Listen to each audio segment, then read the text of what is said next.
Assalamu alaikum to all. Today we are going to talk about multiple choice questions of set. Here is our first MCQs.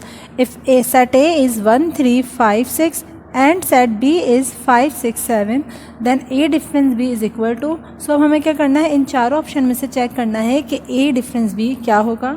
So let's solve it first. A difference B, A set is 1, 3, 5, 6 and B set is 5, 6, 7. Okay, so in difference what we do, हम क्या करते हैं, हम जो same element होते हैं वो cancel कर देते हैं. तो in this both set the same elements are 5 and 6. Okay, तो वो कैंसिल हो गए फर्स्ट सेट में से. और जो रिमेनिंग एलिमेंट बचते हैं फर्स्ट सेट के, remaining element of first set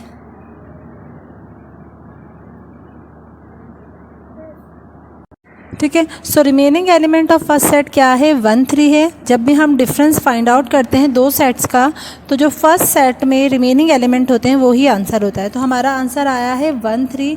now let's check the options and according to the option B is the right one. Let's move on next MCQs. A complement union B is equal to. अब इसको solve करने का क्या तरीका है, एक तरीका तो ये है कि हम जनरली ए बी और यूनिवर्सल सेट को ही सपोज कर लें और उसके बाद जो आंसर आए उसके अकॉर्डिंगली हम मार्क कर सकते हैं. सेकंड वे क्या है, हम अज्यूम कर लें as we all know a complement means U minus A. ठीक है, जब भी आप u माइनस ए यानी कि डिफरेंस फ्रॉम यूनिवर्सल सेट करेंगे, जैसे कि हमने पीछे भी डिफरेंस किया है, तो आंसर में हमारे पास किस सेट के एलिमेंट आए थे, फर्स्ट सेट के एलिमेंट आए थे. तो जब भी आप कोई भी सेट अज्यूम करके भी u माइनस ए करेंगे तो हमेशा जो एलिमेंट आएंगे वो यूनिवर्सल सेट ही के एलिमेंट होंगे. तो इसलिए हम जनरली ये लिख सकते हैं कि A complement is equal to U, मतलब उसमें जो एलिमेंट होंगे वो यूनिवर्सल सेट के एलिमेंट होंगे. नाउ अब उसके बाद क्या करना है हमें, यानी कि ए कॉम्प्लीमेंट यूनियन बी करना है. So A complement union B. A complement का आंसर हमारे पास आया यूनिवर्सल सेट. यूनिवर्सल सेट को जब हम यूनियन करेंगे बी सेट के साथ, सो हमने ये भी डिस्कस किया है कि जब हम यूनियन करते हैं किसी भी दो सेट की, तो उन दोनों के सारे एलिमेंट क्या हो जाते हैं, कंबाइन हो जाते हैं. और universal set is the biggest set. तो यानी कि जो भी एलिमेंट होंगे वो सारे किस सेट से बिलोंग करेंगे, हमारे यूनिवर्सल सेट से बिलोंग करेंगे. तो इस तरह से राइट ऑप्शन हमारे पास क्या हो जाएगा, you. Number 3 is which of the following is not a set. Set होने के लिए क्या कंडीशन है कि जो भी हमारे पास एलिमेंट ऑफ द सेट हो वो नॉट रिपीटेड हो, इनक्लोज्ड इन कर्ली ब्रैकेट हो और हर एलिमेंट जो है सेपरेटेड बाय कॉमा राइट हो. तो अगर हम फर्स्ट को देखें तो फर्स्ट वन भी सेट है, बिकॉज ये तीनों चीज़ें फुलफिल्ड हो रही हैं, कर्ली ब्रैकेट में इनक्लोज हैं, हर एलिमेंट सेपरेटेड बाय कॉमा है और कोई एलिमेंट रिपीट भी नहीं हो रहा. जबकि सेकंड भी देखते हैं तो यहाँ पे ये तीनों चीज़ें फुलफिल्ड हो रही है, इट मीन्स ये भी सेट है. सी ऑप्शन को देखें 1 0 0 1 0 0 2. तो यहाँ क्या है, रिपीटिशन हो रही है, 0 इज़ रिटन ट्वाइस. सो क्योंकि यहाँ एक एलिमेंट 2 टाइम्स लिखा हुआ है तो इसलिए क्या है, ये सेट नहीं होगा. ठीक है, सो इस MCQ का राइट ऑप्शन है C, which of the following is not a set. 1 0 0 2 is not a set. Next MCQ, the union of a set with its complement is. जब हम यूनियन ऑफ अ सेट उसके complement के साथ करेंगे तो answer क्या आएगा, the set is set, the universal set, the intersection और यूनियन. सो इसको भी हम किस तरह से, the union of a set, कोई भी सेट है, सपोज कर लेते हैं वो सेट है ए. ठीक है, अब ये ए सेट है, इसका जब हम यूनियन लेंगे इसी के कॉम्प्लीमेंट के साथ, अगर ए सेट है तो इसका कॉम्प्लीमेंट क्या हो जाएगा, ए कॉम्प्लीमेंट. और हमसे क्या कहा जा रहा है कि हमें the union of a set with its complement, जब इसी सेट के कॉम्प्लीमेंट के साथ यूनियन करेंगे. तो अभी हमने जिस तरह से पीछे क्वेश्चन सॉल्व किया था, ए कॉम्प्लीमेंट का आंसर आएगा यूनिवर्सल सेट.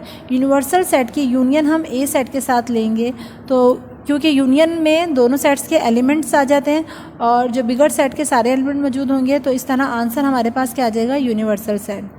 तो हमारा राइट आंसर क्या होगा इसका, the universal set. The union of a set with its complement is the universal set. अगर इस तरह से जनरली आपको नहीं समझ आती है तो हम इधर कोई सेट अज्यूम करके भी इसको सॉल्व कर सकते हैं।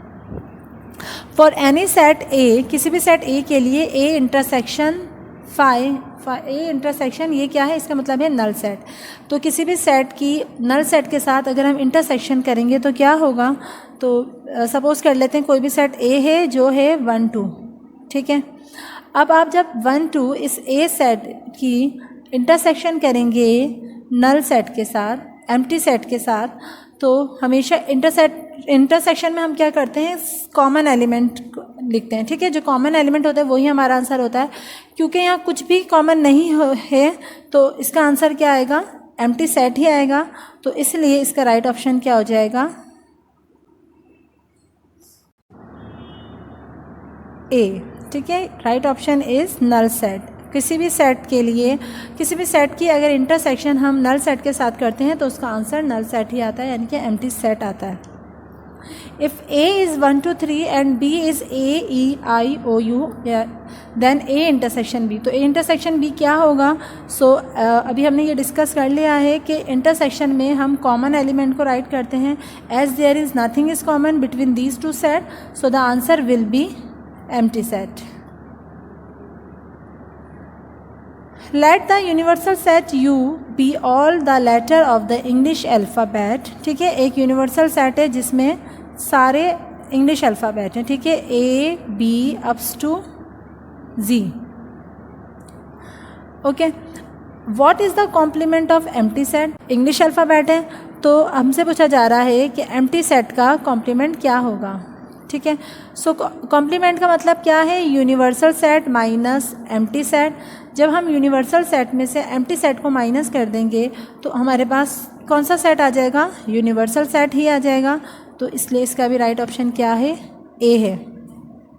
क्योंकि कोई भी चीज़ नहीं है, एम्प्टी सेट है, कुछ भी चीज़ कैंसिल नहीं होगी यूनिवर्सल सेट की, as it is universal set ही आ जाएगा।